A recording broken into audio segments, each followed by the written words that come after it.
이 시간에 같이 보실 말씀 요한복음 13장 3절에서 11절의 말씀입니다.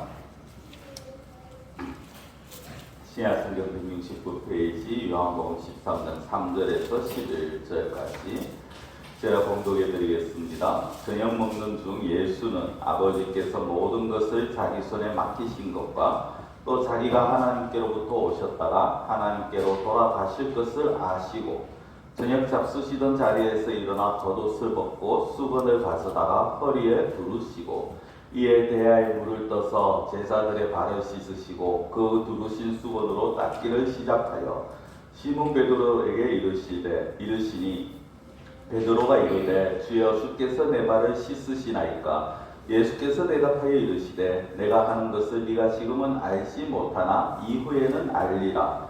베드로가 이르되 내 발을 절대로 씻지 못하시리이다. 예수께서 대답하시되 내가 너를 씻어주지 아니하면 네가 나와 상관이 없느니라. 시몬 베드로가 이르되 주여 내 발뿐 아니라 손과 머리도 씻어 주옵소서. 예수께서 이르시되 이미 목욕한 자는 발밖에 씻을 필요가 없느니라. 온몸이 깨끗하니라. 너희가 깨끗하나 다는 아니니라 하시니 이는 자기를 팔 자가 누구인지 아심이라. 그러므로 나는 깨끗하지 아니하다 하시리라. 아멘. 성경은 우리가 예수님을 믿고 우리가 가지고 있던 모든 죄는 용서를 받았습니다. 이미 예수님을 믿기 전부터 그리고 앞으로의 모든 죄도 다 용서함을 받았습니다. 근데 그 용서함을 다 받았기 때문에 그러면 이제는 우리가 죄를 지어도 회개할 필요가 없다라는 말씀에 어떻게 생각을 하십니까? 사실 이건 기독교적인 말씀은 아니죠. 몇몇 이단들이 가르치는 가르침입니다. 이미 예수님을 믿었고 예수님의 그 피로 인해서 모든 죄가 다 용서받았으니까 우리는 다시 회개할 필요가 없다라는 것입니다. 얼핏 들으면 맞는 것 같습니다. 그러나 그것은 참된 진리가 아닙니다. 그리고 이단들은요, 처음부터 다른 잘못된 가르침을 시작하지 않습니다. 분명히 이단이나 살비는요, 처음에는 굉장히 하나님의 말씀을 맞게 시작을 합니다. 그러나 그렇게 맞게 올바르게 시작을 하다가 뒤에 가서 약간의 다름을 이용해서 이제 사람들을 유혹을 하죠. 이런 이단들이 있죠. 안식교와 같은 이단들이 이제 우리는 모든 죄가 다 용서받았으니까 어떻게 살아도 상관없고 회개할 필요가 없다라고 말합니다. 일부만 맞는 것이고 그리고 그 가운데에서 우리가 특히 생각해야 될 것은 우리가 구원함을 받았고 예수 그리스도를 통하여서 우리가 죄사함을 받았지만은 그럼에도 불구하고 우리는 날마다 회개해야 된다라는 것입니다. 그것을 오늘 이 13장에서 가르쳐 주죠. 지금 제 기억에는 이 13장 말씀을 가지고 세 번째 시간인데요. 오늘 이 말씀을 보면서 사실 이제 가장 큰 13장의 가장 큰 것은 우리가 지지난주에 말씀을 드린 것처럼 예수님을 본받아서 서로 사랑해라, 서로 섬기라 라는 것입니다. 그렇게 말씀하시면서 예수님이 제자들의 발을 씻기는데 베드로의 차례가 됩니다. 그 베드로가 처음에는 어떻게 합니까? 처음에는 거부합니다. 예수님이 어떻게 내 발을 씻기실 수 있습니까? 거부하는데 그렇게 거부하는 베드로에게 예수님께서 내가 너를 씻기지 아니하면 너와 나는 아무 상관이 없다라고 말씀을 합니다. 그러니까 베드로가 이제 또 다르게 말을 하죠. 그러면 예수님 발만이 아니라 제 머리도 감겨주시고 손도 씻겨주십시오 라고 말합니다. 그때 예수님께서 하신 말씀이 10절 말씀입니다. 예수께서 이르시되 이미 목욕한 자는 발밖에 씻을 필요가 없느니라. 온몸이 깨끗하니라. 너희가 깨끗하나 다는 아니니라. 이 깨끗하나 다는 아니다라는 이 말씀은 사실 이제 가룟 유다를 향해서 하시는 말씀이고요. 이 10절 앞부분을 보시면요, 이미 목욕한 자가 나오고 발이 나옵니다. 성경은 발과 발 씻는 것과 목욕의 차이를 우리가 제대로 알아야 됩니다. 그냥 단순하게 어떤 신체적 부위, 몸을 전체를 씻는 거다, 아니면 일부분만 씻는 거다, 이런 게 아니죠. 요즘은 집집마다 어떻게 보면 샤워 시설이 잘 돼 있고, 집집마다 씻을 수 있는, 그리고 목욕할 수 있는 그런 것들이 너무 잘 돼 있습니다만은, 옛날에는 그렇지 않았잖아요. 한번 목욕하는 것이 사실 어떻게 보면 연례 행사처럼 그렇게 되었습니다. 어제 이제 잔치를 다녀와서 저녁에 집에 들어갔는데 갑자기 비상이 생겼습니다. 이게 보일러 경고등에 이제 점검이 나와요. 저는 그 원인을 지금은 알아요.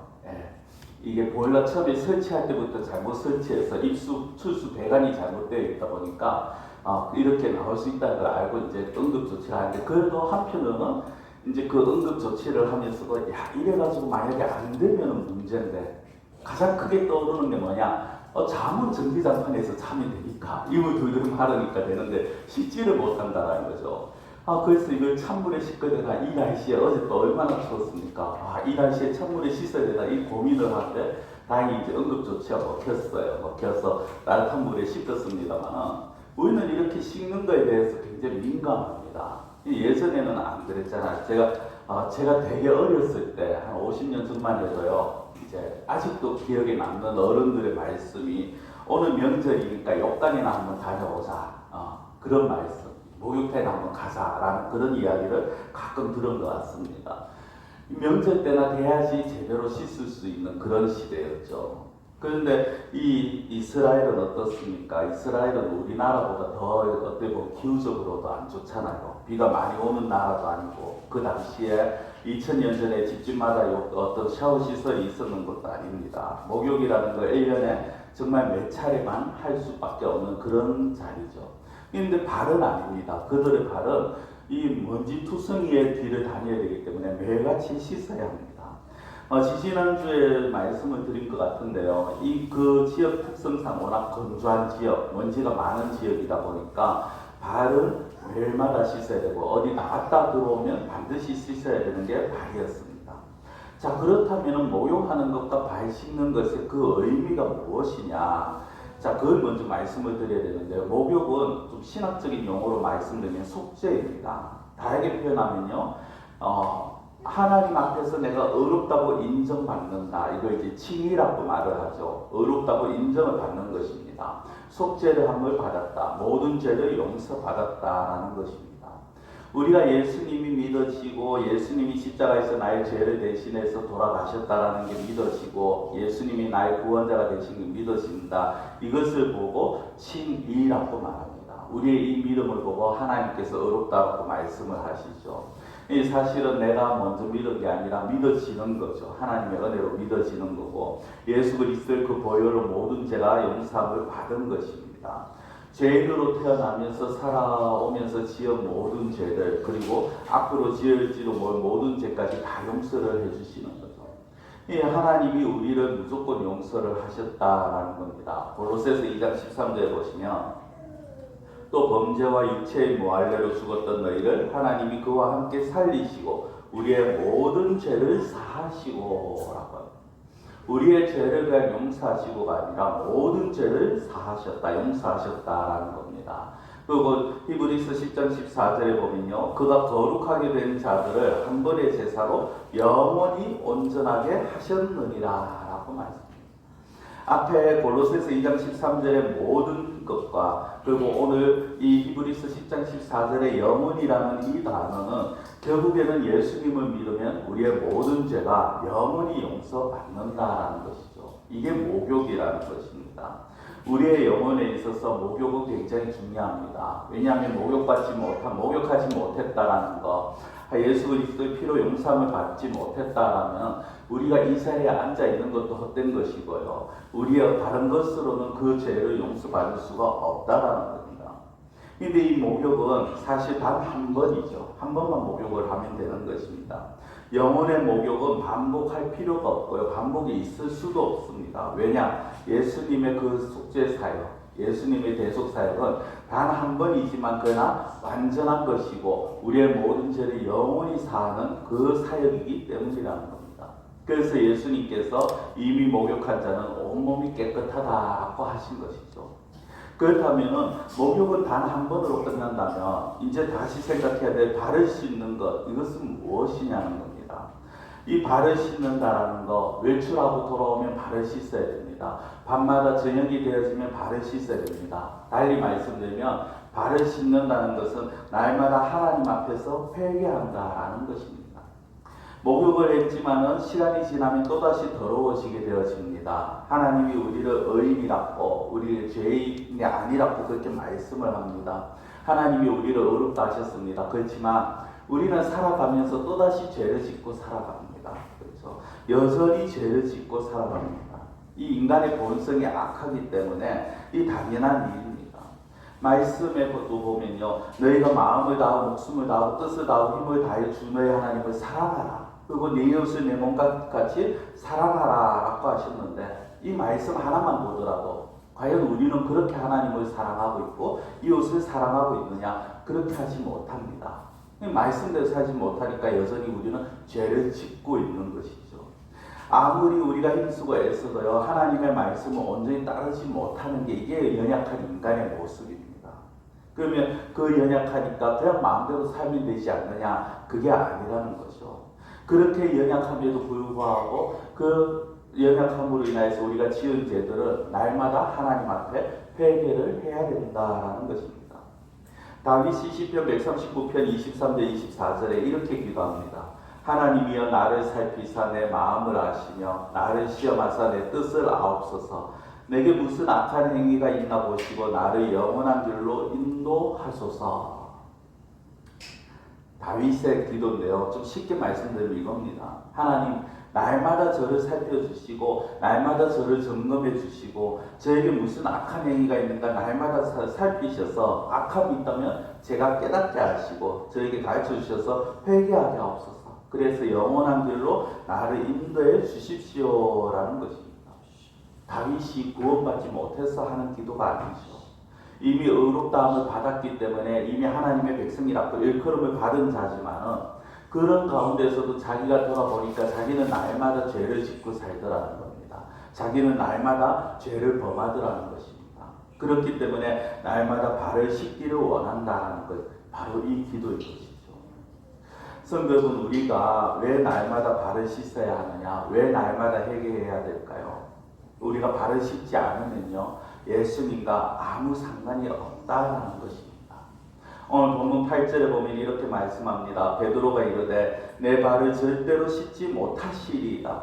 예수께서 대답하시되 내가 너를 씻어주지 아니하면 네가 나와 상관이 없느니라. 성도 여러분, 이거를 이 상관이 없다라는 이 말은 관계가 없다라는 거예요.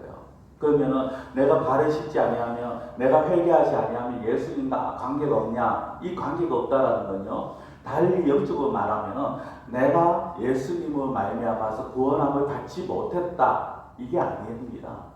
우리 보통 이제 예수님과의 관계를 따지고 하나님과의 관계를 따질 때는요, 어떻게 생각하느냐 하면은, 내가 하나님의 자녀가 되었다. 하나님이 나를 용서해 주시고 하나님의 자녀가 되었다. 예수님이 나를 위해서 대신 십자가에 죽으셨다. 그렇게 생각을 합니다. 그런데 오늘 8절에서 상관이 없다라는 말씀은 그런 구원적인 의미가 아닙니다. 여기에서 상관이 없다라는 건요, 좀 신앙적인 용어로 바꾸면은 네가 나와 같이 교제할 수 없다. 또 다르게 말씀드리면 네가 나와 동행할 수 없다. 좀 더 쉽게 말씀드리면 네가 하는 모든 것들이 나와 아무 의미가 없다라는 것이 되어집니다. 성도 여러분, 우리가 구원함을 받았지만 그러나 날마다 회개하지 않는 자들은요, 하나님과 교제할 수가 없다라는 겁니다. 하나님과 동행할 수가 없다라는 거고, 더 직설적으로 말씀드리면 하나님으로부터 복을 받을 수 없다라는 거예요. 앞에 단어는 별로 크게 안 다가오는데 이거는 조금 다가오시죠. 하나님으로부터 복을 받을 수 없습니다. 많은 분들이 하나님을 믿는 이유가 뭡니까? 하나님으로부터 은혜 받기 위해서, 복 받기 위해서잖아요. 그런데 그 복을 받을 수가 없다라는 거예요. 내가 회개하지 않아요. 내가 발을 씻지 않아요. 성도 여러분, 우리는 날마다 하나님과 교제해야 됩니다.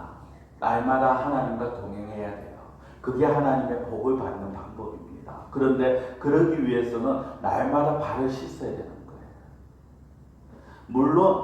물론 나는 아무 죄도 짓지 않았어. 나는 늘 깨끗하게 살아. 나는 늘 정결하게 살아. 내만큼 순수하고 순결한 사람 없어. 라고 말씀하신다면 발 씻을 필요가 없겠죠. 이 가운데 만약 그런 분이 계시다면 가르쳐 주십시오. 제가 내려가서 배우겠습니다. 왜냐? 그런 분은 없거든요. 제가 장담하건대 이 세상에 살아가고 있는 그 어떤 사람들 중에서도 정말 발을 씻을 필요가 없다라고 말하는 사람, 나는 죄가 하나도 없다라고 말할 수 있는 사람이 있느냐? 단언코 없다라는 겁니다. 그런 사람은 있을 수가 없죠. 그렇기 때문에 우리는 날마다 발을 씻어야 돼요. 날마다 주님과 내 사이에 어색하게 만드는 거, 하나님과 나 사이의 관계를 가로막는 게 있다면 그거 씻어내야 한다는 겁니다. 성도 여러분, 사랑하는 사람들이 있습니다. 사랑하는 사람끼리 가장 중요한 게 뭘까요? 신뢰입니다. 그렇죠? 부부 간이든 부모 자식 간이든 아니면 이웃 간이든 간에 사랑하는 사람들 사이에서 신뢰가 중요합니다. 이 신뢰가 깨어지면은 그 사랑의 관계는 깨어지는 겁니다. 지금 이 신뢰는 뭐죠? 서로 간에 믿을 수가 있어야 돼요. 저 사람이 나에게 뭔가를 숨긴다. 그러면 그 사람이 신뢰할 수 있을까요? 신뢰하지 못합니다. 저 사람은 나에게 뭔가 비밀이 있어. 그러면 그 사람을 신뢰하지 못해요.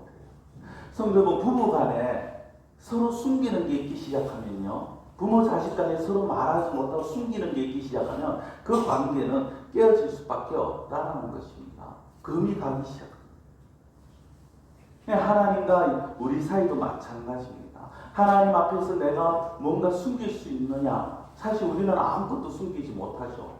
그러나 이렇게 생각해 보시면 됩니다. 하나님과 나 사이에 뭔가 좀 꺼림직하게 가로막는 것이 있다면 그게 바로 숨기는 것이고 그게 바로 하나님과 나 사이에 금을 가게 만드는 것이라는 겁니다. 성도분, 가인과 아벨이 똑같이 제사를 드렸어요. 그런데 가인의 제사를 하나님이 받지 않으셨죠. 가인이 화가 날 때 그 하나님께서 뭐라고 말씀합니까? 가인에게 네 앞에 죄가 있는데 그 죄를 다스릴 것은 네가 선택해야 된다라고 말씀합니다.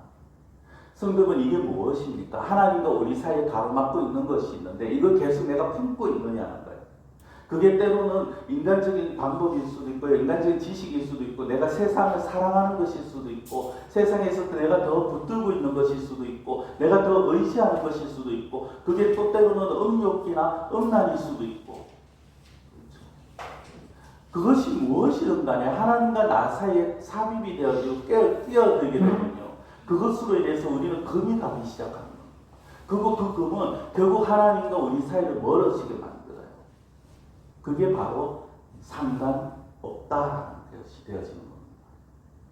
예수님께서 내가 이 발을 씻기지 않으면 너와 나 사이에 상관이 없다라고 베드로에게 하신 이 말씀은요. 네가 회개하지 아니하면 네가 회개하지 아니한 그 죄로 인해서 나는 너와 더 이상 가까워질 수가 없어. 그 말씀이 되어지는 거죠. 성도 여러분, 하나님과 우리 사이에 하나님은 우리에게 어떤 말씀합니까? 내가 너와 늘 함께 있겠다. 내가 너와 늘 동행하겠다. 내가 너를 붙들어 주겠다. 그렇게 말씀을 하셨고 또 그 말씀대로 지금도 우리와 함께 하시죠. 그런데 우리에게 있는 때 때문에 하나님과의 관계가 어색해지고 서먹해지고 있지 않은지 이걸 우리가 날마다 살펴봐야 됩니다. 성도 여러분, 영적으로 우리는 굉장히 민감해야 됩니다. 둔감하면요, 때가 있어도 안 씻는 사람이 돼요. 이게 이제 다 그런 건 아닌데, 간혹 이제, 여자분들이 남편들에게 그런 말씀을 하시죠. 좀 씻어라. 집에 오면 좀 씻어라. 예. 그만큼 이제 남자들보다 여자들이 씻는 거에 더 예민하실 수가 있어요. 근데 이게 영적으로도 마찬가지입니다. 내가 하루 안 씻으면 어땠어? 오늘 좀 덜 씻으면 어땠어? 내일 씻어도 되지. 이거는요, 그만큼 영적으로 둔감해지는 것이고, 그 둔감함은 결국에는 하나님과의 사이에 거리를 둘 수밖에 없다. 성도 여러분, 나와 하나님 사이에 때가 있지 않은지, 나와 하나님 사이에 가로막고 있는 게 있지 않는지 날마다 살펴봐야 되는데 이게 발씻음의 첫 번째 단계입니다. 예수님은 제자들 앞에 발 씻은 물과 대야와 그리고 그 씻은 발을 닦을 수건을 들고 오시죠. 지금도 하나님 우리 앞에 이것들을 갖다 놓으셨어요. 진짜 눈에 보이는 대야와 수건과 물이 아니라 하나님께서 우리에게 약속의 말씀을 주셨잖아요. 요한 1서 1장 9절 만일 우리가 우리 죄를 자백하면 그는 미쁘시고 의로우사 우리 죄를 사하시며 우리를 모든 불의에서 깨끗하게 하실 것이요. 우리가 우리 죄를 자백한다는 게 내가 하나님 앞에 회개한다는 겁니다. 하나님, 다른 사람은 알지 못하는 게 있습니다. 다른 사람은 모르는 나의 은밀한 부분이 있습니다. 근데 하나님 이걸 이 시간 하나님 앞에 구합니다. 회개합니다. 구할 때 하나님께서 우리를 모든 불의에서 깨끗하게 해주십니다. 어떤 사람들이 이걸 악용을 해요. 내가 얼마든지 죄를 지어도 되지 않느냐. 죄 짓고 회개하면 다 용서해 주신다 했으니까 얼마든지 내가 죄를 지어도 되지 않느냐. 아니 하나님 내가 얼마든지 용서해 줄 테니까 네 마음 놓고 죄 지어라. 그 말씀이 아니잖아요. 그냥 네가 알고 싶고 때때로는 네가 모르고 지은 죄라고 네가 회개만 하면 내가 모든 것을 다 용서해 주겠다라는 말씀이지 너 마음 놓고 죄 지어 이런 말씀이 아니잖아요. 면접으로 주시는 게 아니라는 거예요. 성도 여러분, 날마다 하나님과 좋은 관계를 유지하기 위해서 하나님과 나 사이에 걸리는 것이 없어야 합니다. 그런데 우리는 살아가면서 죄를 범하기 너무 쉬운 존재죠. 우리가 알고 짓는 것도 있지만 우리가 모르고 무의식 중에 짓는 것들이 얼마나 많습니까? 그 죄를 날마다 용서받아야 돼요. 그래야 그 영혼이 우리의 영혼이 하나님 앞에 건강하게 설 수 있는 것입니다. 하나님은 우리가 날마다 발을 씻기만 하면 날마다 회개하기만 하면 우리의 모든 죄를 다 용서해 주시고 우리에게 은혜를 베풀겠다고 약속해 주십니다. 성도 여러분, 우리 교회 2026년 비전 앞에 있는 것처럼 하나님을 가까이 하랍니다. 하나님을 가까이 할 때 그것이 복입니다. 그 복이 어떤 복입니까? 단순한 물질의 복, 건강의 복만이 아니에요. 우리의 마음, 우리의 영혼까지 하나님께서 붙들어 주십니다. 우리의 고통과 우리의 분노와 우리의 슬픔과 우리의 역경과 환난까지 하나님께서 감당할 힘을 주신다라는 겁니다. 하나님과의 관계가 가까워질수록요, 우리는 참된 안식을 누립니다. 하나님과의 관계가 가까워질수록 우리는 참된 행복을 누립니다. 그런데 그러기 위해서 하나님과 우리 사이에 불편한 게 없어요. 하나님이 보실 때 내가 나와 하나님 사이에 뭔가 하나님께서 불편하게 여기실 만한 그런 것들이 없어야 되는 겁니다. 그런 것들이 있다면 우리 어떤 모습 때문에 하나님께서 불편해 하신다면 그걸 버려야 돼요. 그걸 씻어내야 됩니다. 그래야 우리가 영적으로 건강하게 되어지는 것입니다. 우리가 어떤 상황에 서든지 어떤 사람을 만나고 무슨 일을 하든지 성경은 우리가 기댈 분은 하나님 한 분밖에 없잖아요. 그렇기 때문에 하나님과 우리 사이에 거리끼는 것이 없어요. 이제 마지막으로 말씀을 맺으면서 하나님 앞에 우리가 회개할 때 하나님으로부터 받는 은혜가 무엇인가 그걸 좀 말씀을 드리기 원합니다. 두 가지가 있는데요. 첫째는 하나님이 가까이 와주신다는 겁니다. 시편 34편 18절 19절 보시면 여호와는 마음이 상한 자를 가까이 하시고 충심으로 통회하는 자를 구원하시는도다. 의인은 고난이 많으나 여호와께서 그의 모든 고난에서 건지시는도다. 마음이 상한 자라는 건요, 상처를 입어서 상한 게 아니라 끓여서 상한 게 아니라 하나님 앞에 그 상한 마음으로 통회하는 자. 하나님, 내가 이런 죄가 있습니다. 하나님 앞에 상한 마음으로 통회하는 자들을 말합니다. 하나님께서 그런 자들을 가까이 하시고 그런 자들을 구원해 주시고 그런 자들의 신음소리를 들어주시겠다. 그리고 두 번째는 방금 읽었던 19절 말씀도 있습니다만은 시편 50편 15절에 보시면요, 환난 날에 나를 부르라 내가 너를 건지리 네가 나를 영화롭게 하리로다. 성도 여러분, 그냥 단순하게 부르라, 그냥 구하라, 기도해라 이 정도가 아니라 하나님 앞에 철저하게 회개하고 하나님 앞에 나아가는 자들 하나님께서 어떤 환난 속에서도 건져주신다. 그리고 건져주시기만 하십니까? 영화롭게 하겠다. 영광스럽게 만들어 주시겠다. 우리가 하나님 앞에 나아갈 때 하나님 내가 알고도 짓고 모르고도 짓는 모든 죄를 하나님 앞에서 기억하면서 회개할 때 물론 여기에는 하나가 더 붙겠죠. 하나님, 내가 이런 죄를 지었습니다라고 알고 지은 죄도 있지만 우리가 무의식 중에 지은 죄 우리는 기억을 못하잖아요. 그래서 이 기도 앞에 사실 뭐가 붙어야 되느냐면요, 하나님, 내가 어떤 잘못을 했는지, 내가 어떤 죄를 지었는지 하나님 깨닫게 하여 주시옵소서. 이 기도가 사실은 포함이 돼요. 그래서 하나님 앞에 나의 모습을 돌아볼 수 있게 하시고, 내가 깨닫게 되어졌을 때 그 깨달은 죄들을 하나님 앞에 회개할 때 하나님께서 우리의 기도를 들으시고 우리를 구원해 주시겠다라고 오늘도 약속하고 계시다라는 것입니다. 우리가 회개하고 하나님 앞에 나갈 때 하나님이 우리의 기도에 귀를 기울여 주십니다. 우리의 눈에 눈물을 닦아주십니다. 우리를 환난 가운데서 건져주시고 감당 못할 문제 가운데서 해결해 주십니다. 이게 언제 일어나느냐? 우리가 발을 씻을 때, 우리가 날마다가 아니에요. 좀 더 정확하게 말씀드리면 분초마다 내가 지은 죄들이 깨달아지고 생각이 날 때, 그 죄를 가운데서 회개할 때, 그때 하나님과의 관계 속에서 가로막고 있는 것, 거리끼게 하는 것들이 그때 제거가 되어지는 것입니다. 그리고 그것이 제거가 되어질 때 하나님 주시는 은혜를 우리가 받을 수가 있는 것입니다. 저는 우리 성도님들이 정말 이 회개의 중요성을 알고 날마다 하나님과의 관계에서 우리 사이를 가로막고 있는 그 모든 것들을 끌어내고 씻어내어서 정말 하나님이 주시는 은혜를 받는 일에 걸림이 생기지 않는 그런 우리 성도님이 되시기를 간절히 축원합니다. 기도드리겠습니다. 사랑의 하나님 아버지, 우리가 살아가면서 우리는 연약하기에 하나님 앞에서 우리가 죄를 지을 때가 너무나도 많았음을 고백합니다. 하나님이 우리를 어렵다 하셨지만 예수 그리스도의 피로 우리가 구원함을 받았지만 그럼에도 불구하고 여전히 하나님 사람과 나 사이에 가로막고 있고 틈이 생기게 하고 거리끼는 것이 있지 않다면 하나님 그것을 깨닫게 하여 주시옵시고 그것을 떼어내게 하여 주시옵시고 그것들을 회개할 수 있는 그러한 믿음을 허락하여 주시옵소서. 그래야 해서 정말 날마다 발을 씻는 저희들, 예수님과 상관없는 자가 아니라 날마다 예수님과 상관이 있는, 예수님과 교제하고 예수님과 동행하고 하나님이 주시는 그 많은 은혜들을 받아 누릴 수 있는 그러한 저희들의 삶이 되어질 수 있도록 하나님 저희들의 마음을 주장하시고 저희들의 죄가 깨달아지게 하시고 그 깨달아지는 죄들을 날마다 회개하는 저희들의 심령이 되게 하여 주시옵소서. 간절히 원하고 모든 것 예수님의 이름으로 기도드려옵나이다. 아멘.